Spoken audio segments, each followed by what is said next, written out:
Estamos de volta com o Religar e Conhecimento e Religião. O tema do nosso programa de hoje é Mulheres Negras no período pós-abolição. Aqui no estúdio eu recebo Cleudisa Fernandes de Souza. Ela é mestre em História pela Universidade Federal de São João del Rei. Cleo, você estava falando da microhistória, não é? E você falou, a microhistória é uma maneira da gente vencer um pouco o preconceito em relação à falta de dados.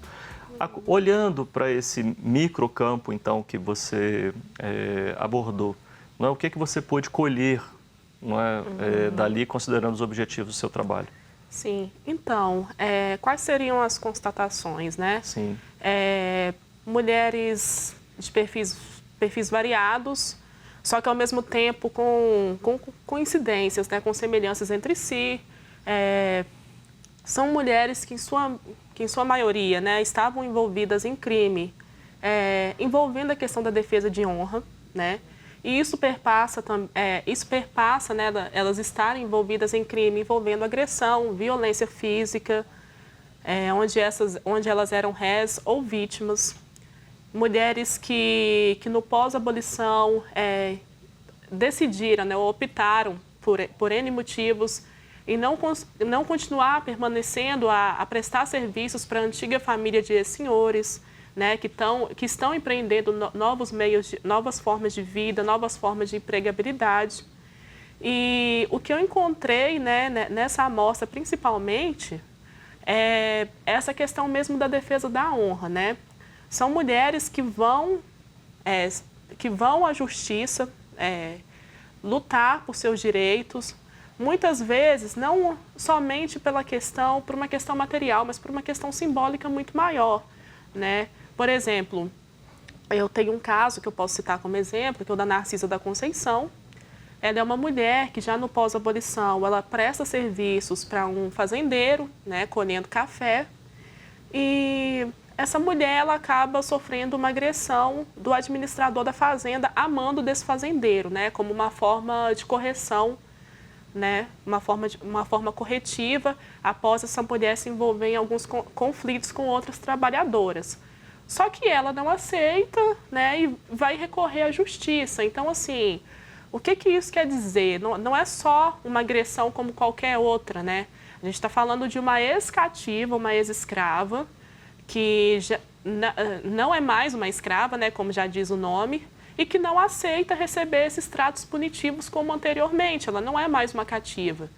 Então, é recorrendo à justiça que essa mulher, né, vai lutar pelas suas vivências de liberdade. Ou seja, simbolicamente, esse crime ele representa uma luta, né, para empreender, né, de forma justa as suas vivências e expectativas de liberdade. Suas fontes são de um jornal de Oliveira? São dois tipos de fonte que eu uso, né? Sim. Os processos criminais. Sim. E eu também utilizo os artigos que foram publicados, né, nesse mesmo período do imediato pós-abolição em Oliveira. Era o jornal Gazeta de Oliveira, hoje em dia ele se chama Gazeta de Minas, esse jornal existe até hoje. E eu fiz, né, esse mapeamento desses artigos que foram publicados para ter uma noção de como esse período se consolidou ali naquela cidade, já que era o jornal de maior alcance, né, daquele município. Então, com base na pesquisa que você fez, é possível identificar critérios de, como é que nós poderíamos falar, critérios de diferenciação socio-racial? Ah, sim, com certeza, Flávio. Uma coisa que eu percebi muito forte nesses processos é a necessidade da justiça em demarcar a posição anterior dessas mulheres, né? Então, em muitos processos você vai encontrar nomenclaturas como, por exemplo, foi escrava de fulano de tal. Mesmo sem essa pessoa específica, esse fulano de tal tem uma relação direta com o processo, né? Não precisaria ser citado, mas mesmo assim a justiça utiliza essas nomenclaturas como localizadores dessas mulheres. É claro que a gente está falando de um imediato pós-abolição e esses estigmas, né, eles vão atuar de forma firme e forte Só que, ao mesmo tempo, também, quando eu vou analisar os depoimentos dessas mulheres, eu não percebo, né, essa necessidade de fazer uma busca ao passado cativo. Muito pelo contrário. O que elas ressaltam em suas falas, em seus depoimentos, é a posição em liberdade. Então, eu percebo que esse critério, o que eu chamo de critério socio-racial, que são essas nomenclaturas que fazem alusão à escravidão, né? O que eu percebo é que elas são levantadas principalmente pelo judiciário, né? Ou seja, mais uma vez, a gente está falando de uma relação de poder, né? Sim. De sujeitos comuns, né? Mulheres negras pobres, e de uma instituição jurídica que, apesar de estar permeando esses casos, né? Vai atuar também como uma instituição de poder. Sim, no caso do jornal também você encontrou o mesmo tipo de referência, além dos processos? Sim, sim. Nos jornais, esse jornal, o Gazeta, né, ele era um jornal que não se declarava como jornal escravista, mas ele soltou diversos artigos, né, de certa forma, defendendo, né, o que eles chamariam da importância da continuidade da utilização da mão de obra escrava.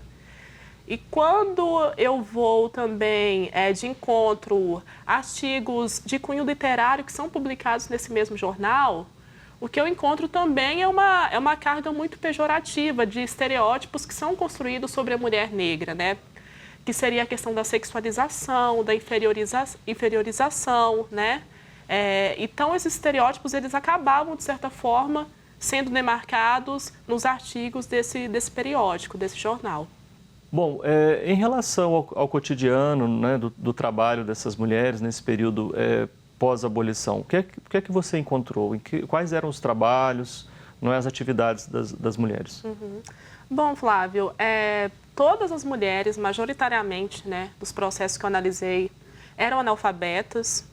Isso já traz uma demonstração clara da dificuldade de inserção, né, desses indivíduos, desses sujeitos ex-escravizados no mundo da educação.